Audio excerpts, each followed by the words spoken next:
Successful ആയ ആൾക്കാരൊക്കെ എപ്പോഴും പറയുന്നത്, if you want to become successful, ഉടനെ നമുക്ക് സക്സസ്ഫുൾ ആവണമെങ്കിൽ ഫെയിൽ ഫാസ്റ്റ് എന്നാണ് പറയുന്നത്, പെട്ടെന്ന് പരാജയപ്പെടാനാണ് പറയുന്നത്. അത്രയും വിജയിക്കാൻ സാധ്യതയുണ്ടെന്നാണ് പറയുന്നത്. അപ്പോൾ നമ്മൾ മിസ്റ്റേക്കുകൾ വരുത്തണം, നല്ലതാണ്. അതുകൊണ്ടത് വന്നു എന്ന് മാത്രം നമ്മൾ ലേൺ ചെയ്തിട്ടുണ്ടെങ്കിൽ മിസ്റ്റേക്ക് വന്നൊന്നും ഒരു കുഴപ്പമില്ല. അത് പഠിച്ച് ഇമ്പ്രൂവ് ചെയ്ത് പ്രത്യേകിച്ച് നമ്മളെല്ലാവരും ആദ്യം തീരുമാനിക്കണം 90 days കൺസിസ്റ്റൻ്റ് ആയിട്ടൊരു കാര്യത്തിൽ നിൽക്കുക എന്നുള്ളതാണ് ഏറ്റവും പ്രധാനപ്പെട്ട ഒരു കാര്യം.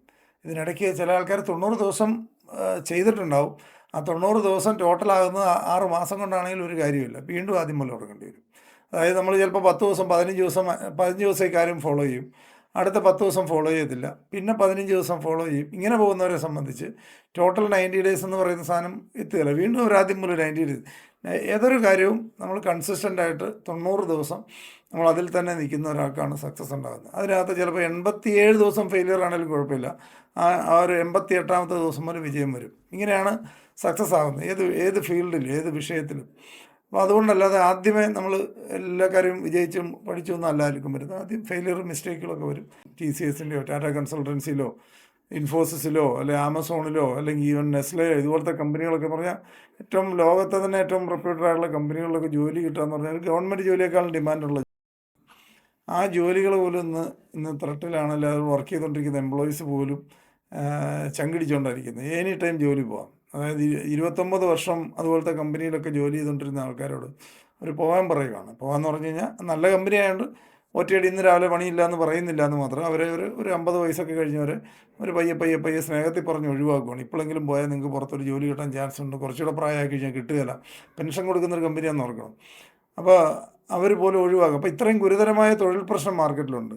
അതായത് 29 വർഷം പറ്റും ഇത്രയും നല്ലൊരു കമ്പനിയിൽ ഇത്ര എക്സ്പീരിയൻസ് ഉള്ള ഒരാളെ പുറത്തേക്ക് വിട്ടിട്ട് വേറൊരു ജോലിക്ക് ശ്രമിച്ചിട്ട് 72 കമ്പനിയിൽ അത് അപ്ലൈ ചെയ്തിട്ട് ഒരു കമ്പനിയിൽ നിന്ന് ഒരു കോൾ പോലും പുള്ളിക്ക് വന്നിട്ടില്ല എന്ന് പറഞ്ഞാൽ എക്സ്പീരിയൻസ് ഉള്ളവരെ ആർക്കും വേണ്ട എന്നാണ് ഇന്നത്തെ മാർക്കറ്റിൻ്റെ കണ്ടീഷൻ. ഇതാണ് റിയാലിറ്റി എന്ന് മനസ്സിലാക്കുക. ഇത് നമ്മൾ മനസ്സിലാക്കിയില്ലേ നമ്മൾ വളരെ ഹാർഡ് വേയിൽ നമ്മൾ മനസ്സിലാക്കേണ്ടി വരും. ഇതാണ് ഇനിയുള്ള കാലം.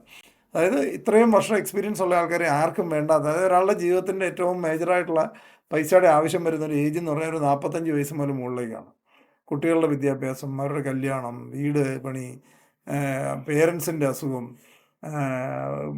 ചിലപ്പോൾ ഹസ്ബൻഡ് വൈഫിൻ്റെ ഫാമിലിയിൽ വേറെ ആർക്കെങ്കിലും ഉള്ള അസുഖം, ഇങ്ങനത്തെ ഏറ്റവും കൂടുതൽ പൈസയ്ക്ക് ആവശ്യമുള്ളൊരു ഏജാണ് ഒരു 45+. ഈ സമയത്ത് ഒരാളുടെ എക്സ്പീരിയൻസിന് വിലയില്ലാത്ത വരുന്നൊരവസ്ഥ എന്ന് പറഞ്ഞൊന്ന് ആലോചിച്ച് നോക്കി. ഇതുകൊണ്ടാണ് ഒരു പരിധി വരെ ഇത്രമാത്രം രോഗങ്ങളും വരുന്നതെന്ന് എനിക്ക് തോന്നുന്നത്. കാരണം ആൾക്കാർക്ക് ഇത്ര അങ്കലാപ്പാണ്, എന്ത് ചെയ്യണമെന്ന് അറിയാൻ മേലാത്തൊരവസ്ഥയുണ്ട്. അപ്പോൾ ഈ സമയത്താണ് ഇത്രമാത്രം ആരോഗ്യ പ്രശ്നങ്ങൾ വരുന്നതിൻ്റെ കാരണം. മൈൻഡ് വർക്ക് ചെയ്യുന്ന ആദ്യം മനസ്സിലാക്കി കഴിഞ്ഞാൽ ഇത് സിമ്പിളാണ്. നമ്മൾ പലപ്പോഴും വളരെ ലോവറായിട്ട് ചിന്തിക്കുന്നതുകൊണ്ടാണ് ജീവിതത്തിൽ വലിയ കാര്യങ്ങളൊന്നും നടക്കാത്തത്. വലിയ കാര്യങ്ങൾ അച്ചീവ് ചെയ്യുന്നവരും അല്ലാത്തവരും തമ്മിൽ ചെറിയ കാര്യങ്ങളുള്ള ഡിഫറൻസ് മാത്രമേ ഉള്ളൂ. നമ്മൾ റിസീവിങ് മോഡിൽ ഒരാൾക്ക് മാത്രമേ കിട്ടുള്ളൂ. നമ്മൾ വാങ്ങാൻ തയ്യാറായി ഉള്ള ഒരു മൈൻഡ് സെറ്റ് ഇരിക്കുന്ന ഒരാൾക്ക് മാത്രമേ എന്ത് കാര്യങ്ങളും കിട്ടുകയുള്ളൂ. അത് നമ്മുടെ ചിന്തിക്കാനുള്ള ശക്തി നമ്മൾ കൂട്ടിക്കൊണ്ടേയിരിക്കുക ഓരോ ദിവസവും. നല്ല ചിന്തകൾ നമുക്കുണ്ടാകുന്ന രീതിയിലുള്ള ഇൻപുട്ട് കൊടുത്തുകൊണ്ടിരിക്കുക.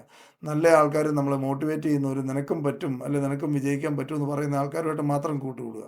നെഗറ്റീവായിട്ടുള്ള സാധനങ്ങളും നമ്മളെ ഡീമോട്ടിവേറ്റ് ചെയ്യുന്ന കോൺഫ്ലിക്റ്റിംഗ് ആയിട്ടുള്ള കാര്യങ്ങൾ ഡിസ്കസ് ചെയ്യുന്നതും തർക്കങ്ങളിലും ഒക്കെ പരമാവധി ഒഴിവായി നിൽക്കുക. വിജയം നമ്മൾ ഉണ്ടാക്കിയെടുക്കണം.